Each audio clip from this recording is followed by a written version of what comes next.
Well, our first question is, in what form do you think the bungee has a relation with physics? It actually has a lot to do with physics. In this particular exercise, you have to take in account the potential energy, the kinetic energy.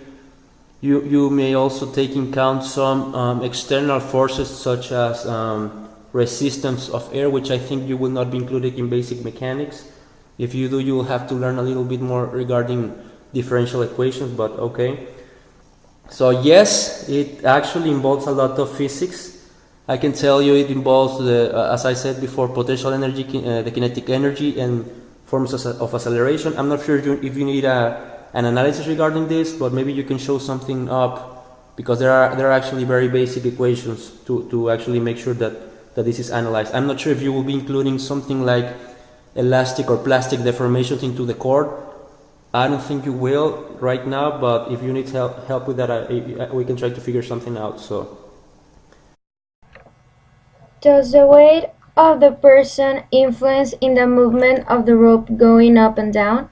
As you know, potential energy and also kinetic energy depends on the mass, which is multiplied by the acceleration. So yes, they actually, if you go into a bungee jump, they will weight you first. So this is actually a very important variable regarding this particular physical exercise. So yes, answering your question, yes, the weight actually influencing the movement of the rope, also in the deformation, the elastic deformation of the rope as well.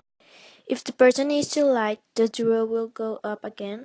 Yes, and also I think that, well, it depends on how light, but most of it, if you take a very, very light person, which is 10 kilos or something like that, it will go up again because of the elastic movement and the elastic deformation of the bungee cord, which is designed like that just to avoid impacting your joints on the body. So regarding your question, yes, if there's no mass, the mass itself of the rope will actually pull the end of the straight up again. So yes. Does gravity affect when the person jump? Yes, it does. It's called acceleration. So and also it's involved with the potential and kinetic energies. So yes, it will affect the person, because it's actually being multiplied by the mass. So yeah.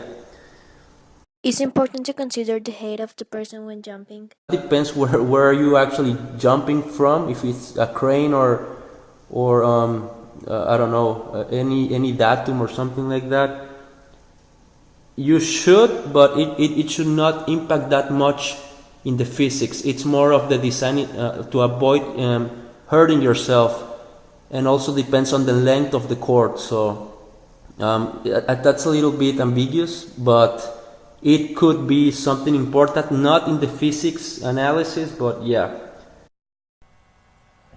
If the person runs before lying in the bungee, the rope will have more velocity. But what actually impacts this directly to the physics exercise is the acceleration. So it could impact something, but not. I mean, the rope will move faster, yes, because of the distance between time. You can call that velocity, but it's not particularly related to the exercise. So physics of a bungee jumping is actually a very interesting subject of analysis, and yes, the basic physics behind this activity is also self-evident. So the basic principle will be that the bungee jumper jumps off a tall structure such as a bridge or a crane, and then it falls directly or vertically downward until the elastic bungee cord slows his descent to a stop before actually pulling him up. So then, as you know and you have seen in the practice, the jumper then oscillates up and down until all the energy from the jump is actually dissipated. But however, what is actually or particularly interesting regarding the analysis of bungee jumping, or the physics of bungee jumping, is that the jumper actually experiences a downward acceleration that exceeds free fall acceleration due to gravity. So this actually takes place in the initial part of the fall while the bungee cord is slack. Slack means not stretched.